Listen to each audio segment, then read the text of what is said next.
Graça e paz, meus amados irmãos, estamos de volta com o nosso estudo bíblico para esta quinta-feira, dentro desse projeto de crescimento no conhecimento da palavra do Senhor Deus. Tempos de pandemia, isolados em casa, nada melhor do que a gente crescer, Conhecer ainda cada vez mais. Eu vou ser breve na minha exposição, já que é somente o nosso estudo. Eu quero compartilhar com você hoje o texto de Romanos, capítulo 13, versos 11 a 14, que é um texto que tem como tema, vamos colocar assim, que é hora de despertar, tá bom? Hora de despertar. O texto diz assim: E digo isto a vós outros que conheceis o tempo. Já é hora de vos despertardes do sono, porque a nossa salvação está agora mais perto do que quando no princípio cremos. Vai alta a noite, vem chegando o dia. Deixemos, pois, as obras das trevas e revistamo-nos das armas da luz. Andemos dignamente, como em pleno dia, não em orgias e bebedices, não em impudicícias e dissoluções, não em contendas e ciúmes, mas revestivos do Senhor Jesus Cristo, e nada disponhais para a carne, no tocante às suas concupiscências. Vamos orar? Senhor Deus eterno Pai, obrigado por Tua palavra, fale ao nosso coração, em nome de Jesus. Amém. Meus amados irmãos, eu acredito que todos nós estamos estarrecidos com os acontecimentos mundiais, principalmente em relação à pandemia. Lucas, seu evangelho, falando sobre a volta de Jesus, ele disse que alguns sinais levariam muitas pessoas até mesmo a desmaiarem de terror, de medo. E de fato, o temor tem sido grande entre as pessoas. E aí tem muita gente que olha para a pandemia, principalmente ela, e já pensa logo na volta do Senhor Jesus. Segunda vinda tem sido o assunto mais comentado entre os irmãos. Mas eu quero dizer para você, querido, que Jesus não volta em meio à pandemia, tá? Jesus não volta em meio a sinais. Ele volta depois que eles passam, tá? Qualquer hora a gente estuda em mais detalhes sobre a segunda vinda. Mas quando a gente olha esse monte de sinais acontecendo, E é bom lembrar de Mateus 24, que você tem esses dois aspectos. Você tem os sinais externos, aí como a pandemia, terremotos, guerras, rumores de guerras, fome, etc., que Jesus chama de princípio das dores. Então esse é um aspecto externo. Você tem também um aspecto interno, que aí Mateus resume basicamente em dois. Ele diz que haveria o crescimento da iniquidade, consequentemente o esfriamento do amor. Então, dois problemas mais internos, sérios, que a gente também percebe, Inclusive, tem muita gente aí achando que após a pandemia, pelo menos 20% dos crentes vão desanimar, vão esfriar na fé. Tomara que não. Espero que a Filadélfia volte mais firme ainda, Porque tempo onde nós percebemos os sinais, este é o momento que nós temos para buscar ainda mais fortalecimento na fé e não esfriamento, E não desistência, tá bom? Pois bem, pensando nessa questão do tema, da volta de Jesus, tudo o que vem acontecendo, aí eu queria então compartilhar com você é isso que Paulo trata no texto que nós lemos, Romanos 13, de 11 a 14, e falar sobre esta hora de despertar, como ele destaca bem no verso 11, é a hora de despertar. Vamos fazer isso rapidamente em 4 pontos. Primeiro, é hora de despertar porque a gente conhece o tempo, tá? Conhece o tempo. É o verso 11 que ele diz, ó, digo-vos isto a vós outros que conheceis o tempo. Então, por que o despertamento tem que vir mais forte sobre nós? Porque nós conhecemos o tempo, né? Para o mundo, não. Mas para nós, sim. Nós conhecemos principalmente o que estamos conversando aqui, os sinais. Então, todos nós que conhecemos a Escritura, sabemos que os sinais evidenciam, né, a proximidade aí da volta de Jesus. Então, de forma, quando Paulo fala assim de conhecimento, ele está dizendo exatamente que a igreja ela tem discernimento sobre os tempos. E esse discernimento ele serve muito como incentivo, como vigilância. Portanto, Paulo está fazendo uma exortação aos irmãos. Vocês já conhecem o tempo. Ele não está perguntando, ele está afirmando que nós conhecemos esse tempo de Deus. E ele fala o seguinte: é hora de despertares do sono, porque a salvação está mais perto agora do que quando lá no princípio nós cremos. É lógico, meus irmãos, quando nós pensamos em salvação, eu não sei quantos anos de fé, né, de nova criatura você tem, mas lógico que alguns anos já se passaram. Então a salvação que você conheceu naquela época, hoje ela está mais próxima, não é? Porque você conheceu a Jesus e sabe que ele voltará. Então agora está mais perto ainda. Por outro lado também, o tempo da nossa partida sempre está mais próximo. Então, esse momento de concluir a nossa salvação, cada dia que passa, ele está mais perto. Então, o apóstolo Paulo, ele exorta a igreja a despertar do sono, né? Mas que sono que é este? Logicamente, Paulo não está falando de um sono físico, de um cansaço do corpo. Não, ele está falando simplesmente de discernimento. Então, é hora de você, né, conhecer o que está acontecendo e criar no seu coração um despertamento maior, tá? Um despertamento que te leve não somente à vigilância, mas, né, à prática da Escritura, santidade, evangelização, fidelidade a Deus, tudo que te envolve na salvação. É hora de você despertar, porque pode ser que alguma área da sua vida cristã você esteja aí, né, entrando em problemas, em conflitos, em esfriamento. Então ele fala, acorda aí para a vida cristã, tá? Desperta, meu amado irmão. E despertar aqui do sono, a gente pode pensar em 3 bons exemplos. A questão do sono das 10 virgens, lembra? Que os evangelistas registram, né? 5 delas eram nécias, e na hora que o noivo chegou não estavam preparadas, e aí o sono acabou impedindo aquele encontro com o Senhor Jesus. Então não fica aí despreparado, tá? Imprudente como aquelas virgens. Se prepare, prepara o azeite, preencha a vida, fica pronto, tá bom? Sem medo. Segundo, você tem lá o sono dos discípulos, lá no Getsêmani. Você lembra que ali o sono era causado pelo próprio cansaço natural, mas tirando uma lição espiritual para nós, né, o sono deles, você lembra que impediu, né, a vigilância, impediu aquele cuidado com Jesus e, lógico, abriu a brecha para que o inimigo se aproximasse.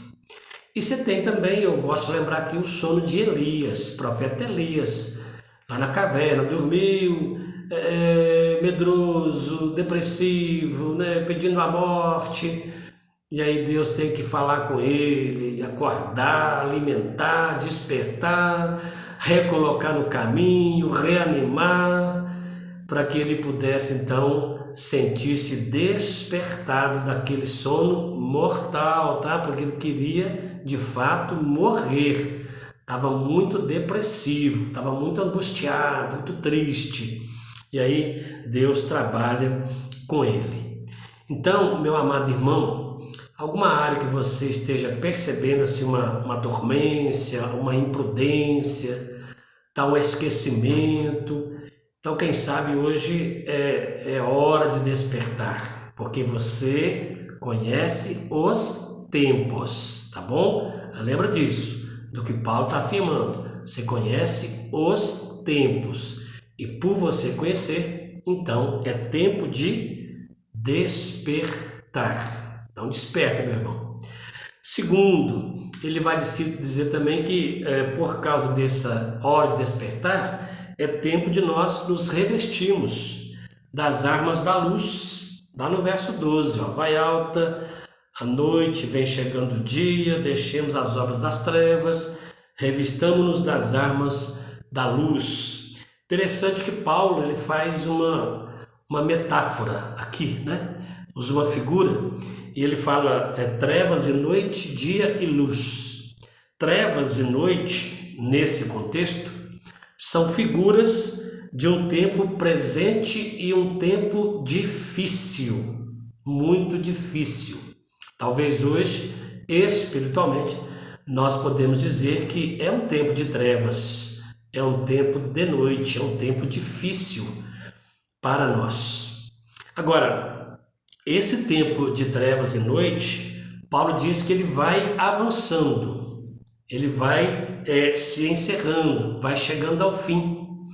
E à medida que ele chega ao fim, ele vai trazendo a luz, vai trazendo o dia, ou seja, ele vai apontando para a volta de Cristo e o dia do juízo do Senhor Jesus. Então vai alta a noite, ou seja, espiritualmente vai terminando, a vida vai se acabando, o tempo vai se afunilando, Jesus está aí para voltar. Então, a gente tendo consciência disto, nós precisamos revestir das armas da luz.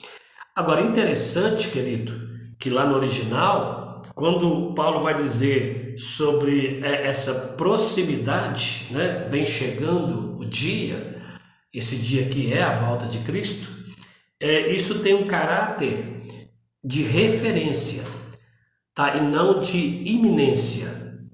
Então ele está falando o seguinte, a volta de Jesus, o dia que está chegando, o dia da luz, o dia que vai raiando, é uma referência, tá? Ou seja, Jesus está vindo e não a questão da iminência, se Jesus já está chegando agora. Então não é questão de quando vai chegar, é questão de que ele vai chegar. Tá? Essa é a grande diferença que ele vai dizer aqui. Revestir das armas da luz é só você lembrar do que ele vai reafirmar lá em Efésios, que nós estamos em guerra, que nós estamos numa batalha espiritual. E é muito bom, irmão, você considerar isso, porque às vezes a gente é muito preso, sabe, a conflitos menores. Probleminha às vezes da família, um probleminha financeiro, um probleminha pessoal. Eu sei que às vezes pode até causar um certo transtorno na sua vida, mas não é o principal. Tá? O principal que você precisa despertar para lutar contra ele é o espiritual.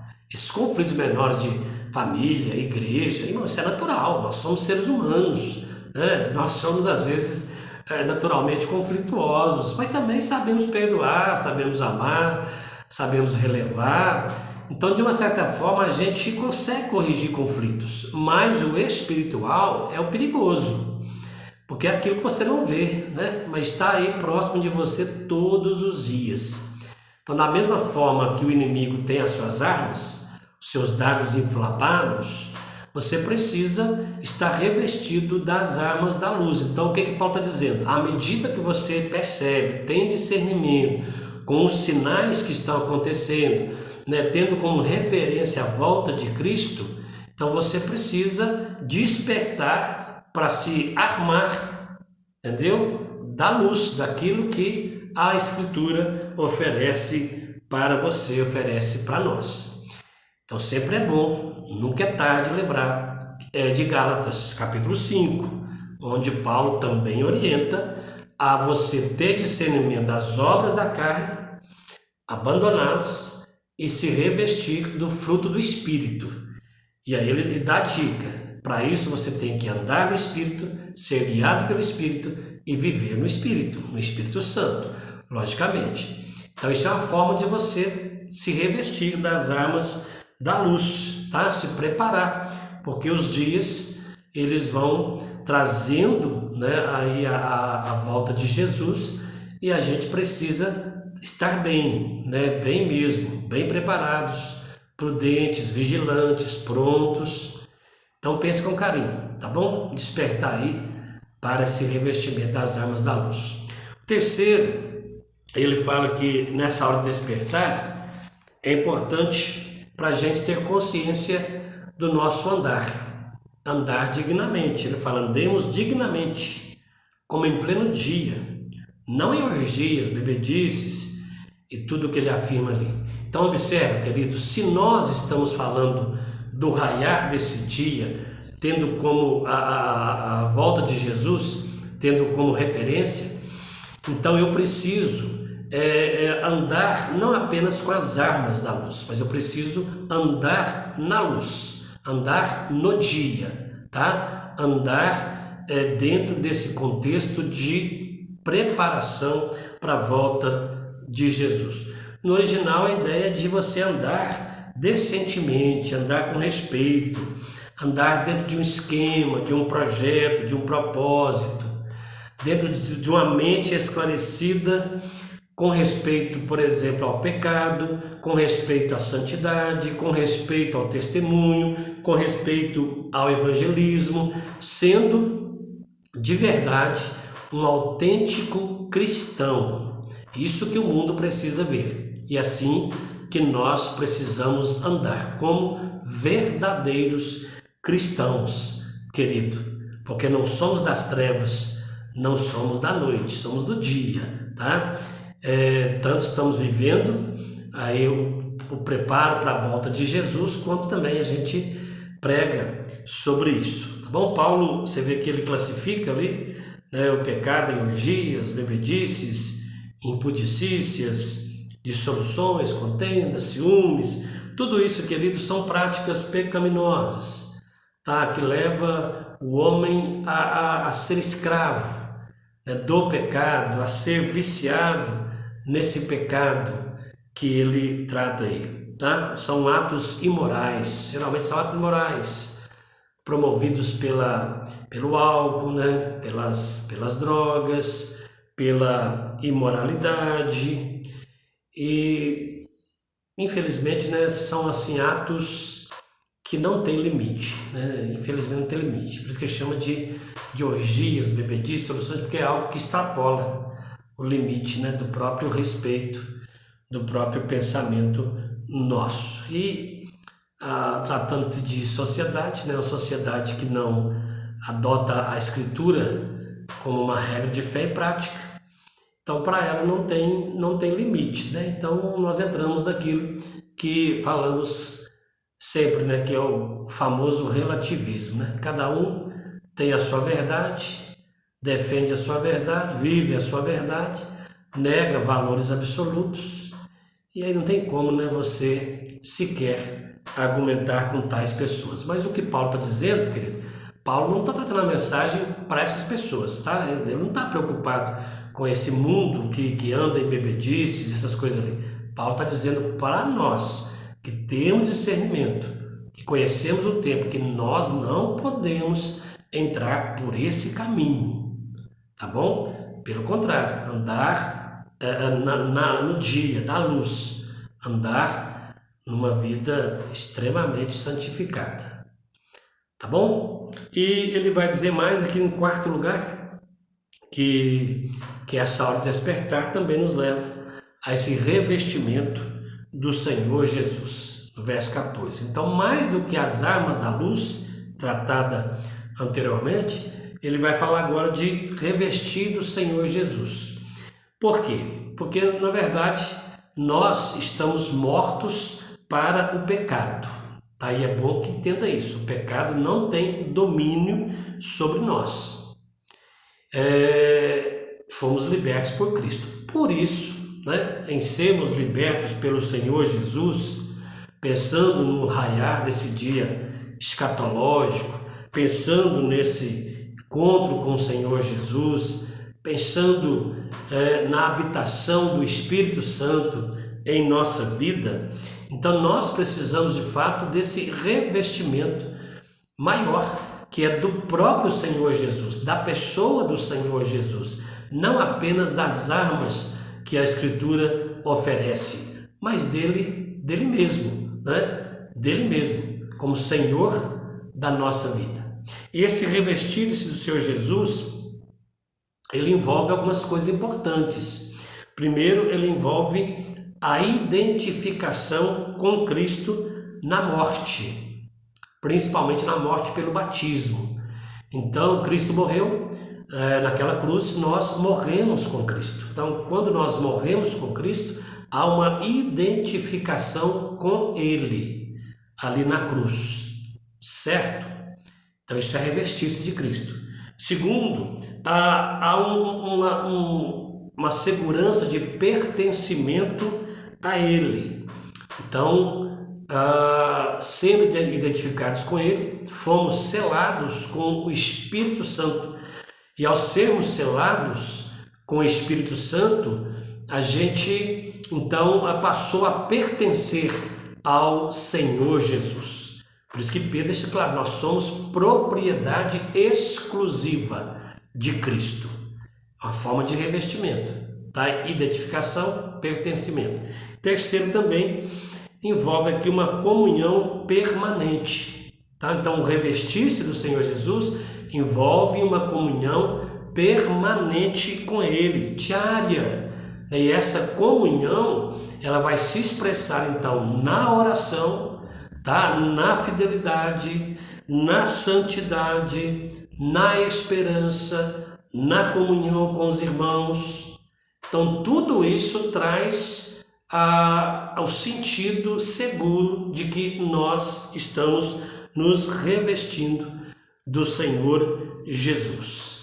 Por isso ele vai dizer que à medida que nós nos revestimos do Senhor Jesus, a gente não dispõe nada para a carne. Está entendendo? Então, você não alimenta a carne, né? Você não favorece a carne com o seu pecado.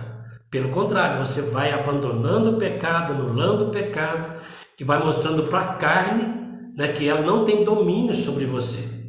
Vai mostrando para o diabo que ele não tem domínio sobre você, porque você está revestido do Senhor Jesus, tá bom? Na identificação com Ele, no pertencimento a Ele e na comunhão permanente com Ele. Irmão, então, quando você pensar na volta de Jesus, tá? Pensa nisso. Pensa em referência, não iminência. Analise os sinais externos, analise os sinais internos. Analisando isto, então lembre-se que você já tem conhecimento. Você não está buscando conhecimento para se autoafirmar. Você já tem, tá? Você já tem um total discernimento sobre esses sinais que aí apontam para a volta do Senhor Jesus. Então, essa hora de despertar, guarda bem isso aí, tá? Traz a confirmação que nós conhecemos o tempo, traz aí a importância de nos revestirmos das armas da luz, traz a necessidade de andarmos dignamente e traz também a importância de nos revestirmos do Senhor Jesus. Deixa eu fazer algumas considerações aqui para a gente terminar. Você já parou para conhecer o tempo que você está vivendo hoje? Já parou? Você está analisando os sinais que vem acontecendo, e ao analisar o tempo hoje, tudo que você tem visto neste mundo, a minha pergunta é: isto traz mais crescimento, mais preparo para você, ou traz mais desânimo para você? Qual a sua reação ao ter conhecimento dos sinais do fim?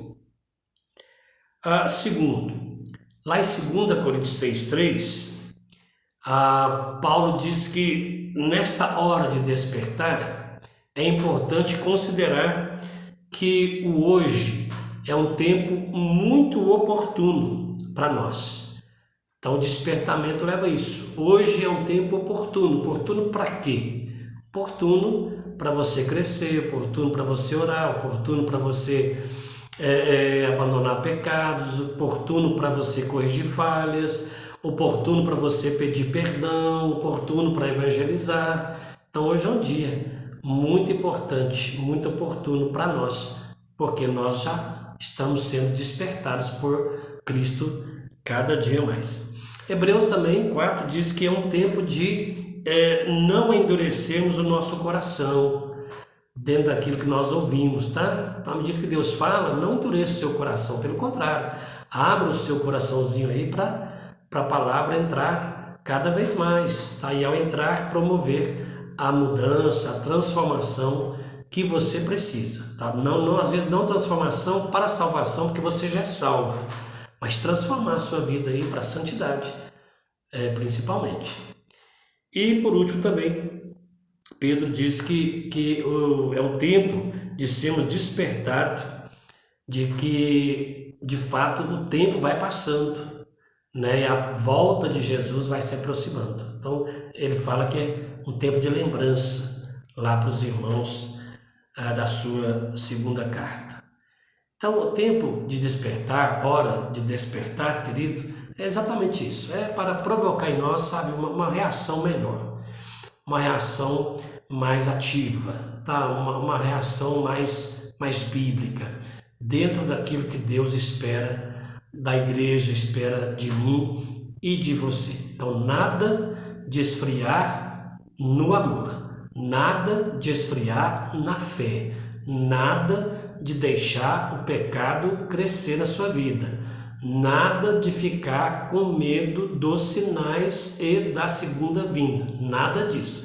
É tempo de despertar para o encorajamento, para a ousadia, para uma vida mais firme com Jesus. E eu espero que você esteja vivendo esse tempo de despertamento. E quando voltarmos para a igreja, você virá com todo o ânimo, com toda a disposição para ajudar na mudança para melhor na vida da nossa igreja. Amém, meu irmão? Deus te abençoe muito a sua família, tá? Muito a sua vida, o seu lar, e que você continue firme, confiando em Cristo Jesus. Vamos orar? Senhor Deus e Pai, obrigado por tua palavra, obrigado, Deus, porque estamos sendo despertados pelo teu Santo Espírito, que seja uma realidade para nós, ó Pai, para sermos assim filhos do Senhor, cristãos autênticos, para fazermos a diferença nesse mundo, em pandemia e pós-pandemia. Abençoa, Deus, as famílias, os irmãos que nos ouvem, e cada um, Pai, se sinta hoje muito mais animado do que ontem. Te louvo e agradeço, em nome de Jesus. Amém. Shalom Adonai. Paz do Senhor.